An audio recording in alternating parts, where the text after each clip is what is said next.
Ahoy and welcome to I Like Watches, a channel dedicated to the discovery and exploration of affordable wristwatches. For those of you new here, my name's Gary, I like watches, and if you're here watching this, well, I suspect you like watches too. And if you do and you like my content, and if you haven't done so already, maybe consider subscribing. And I suspect a number of you are a little bit like me. Every now and then you like to remove Taylor Swift from your tape deck and reach for something a little bit more, I don't know, meaty, like Welcome to the Jungle by Guns N' Roses.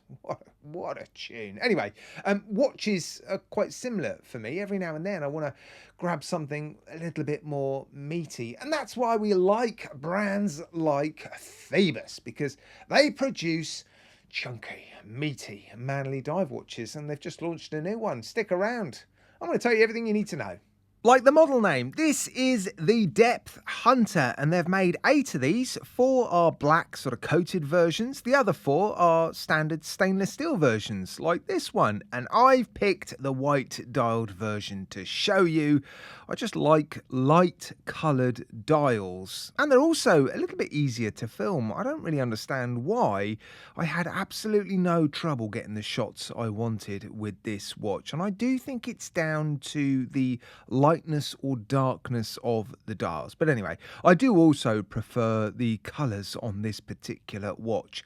White dial, textured with those blue blocks of lume. I think it looks pretty awesome. Phoibos make 200 or 300 metre divers. Understandably, their 300 metre divers tend to be a little bit more chunky. They have to be, because in order to get that rating they need thicker crystals, thicker case backs. But this one, well, it's housing a Miyota 9000 series movement, so it's not too thick, although it is still a chunky diver. It's well over 150 grams for my average sized wrist, but it doesn't feel super heavy.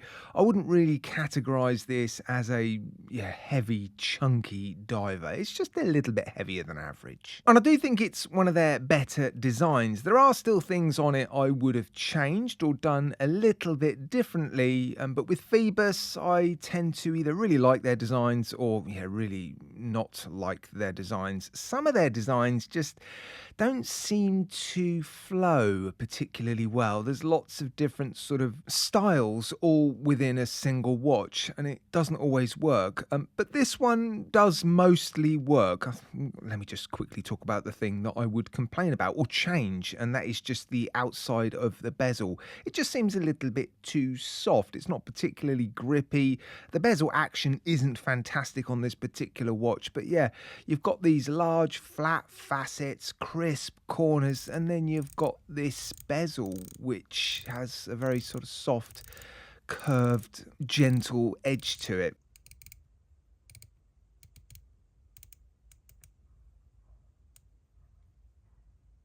I would have made that a little bit more meaty, a bit more grippy, I think. While I'm talking about the things I'd probably change, I would probably also add a little bit of polishing to the outer shell of the clasp on those corners, and maybe add a little bit of polishing to the bracelet somewhere, because on the case you've got some very nice polishing.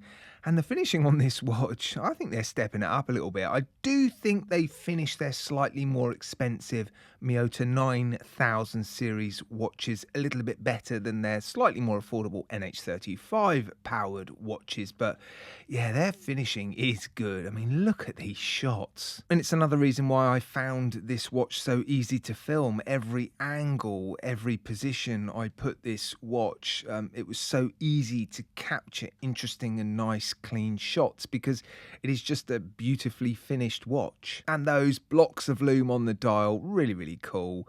Getting more and more popular, aren't they? I like it. And with it being a dive watch, you would expect certain specifications, like a 120 click unidirectional bezel, which it has. The action, as I've said already, not fantastic, but it's not bad. This watch does have an on-the-fly adjustment system. Not all dive watches have them. They've included it. It's becoming increasingly popular and common, isn't it? Especially among micro brands like this. I think they can react to market trends a lot quicker than the bigger brands like Seiko and Citizen. So yeah, a lot of smaller brands like this are now producing watches with on-the-fly adjustment systems in the clasp. Of course, you'd expect screw-down case back, screw-down crown, sapphire crystal, AR coating, decent bracelet, again very nicely finished, solid end links, solid links, screw pins, double-ended quick-release spring bars, a very nice clasp. Yes, a chunky clasp, but I think it needs to be a little bit chunky, as does the bracelet, because as I've said already,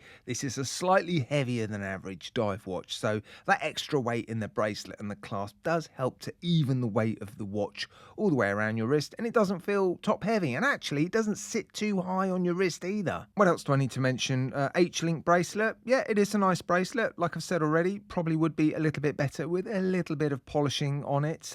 Yeah, not a huge amount, just a little bit here or there, maybe on those small facets. Grippy crown, no issues there. I like the splash of colour with the hour hand. I like the hand design. I really like the date window and that circular loomed frame or ring around the date window. I like the loom display. The loom is impressive. I've tested it. You'll see the full test at the end of the video. It's only a 5-minute test, but it's enough to show you that the loom lasts well.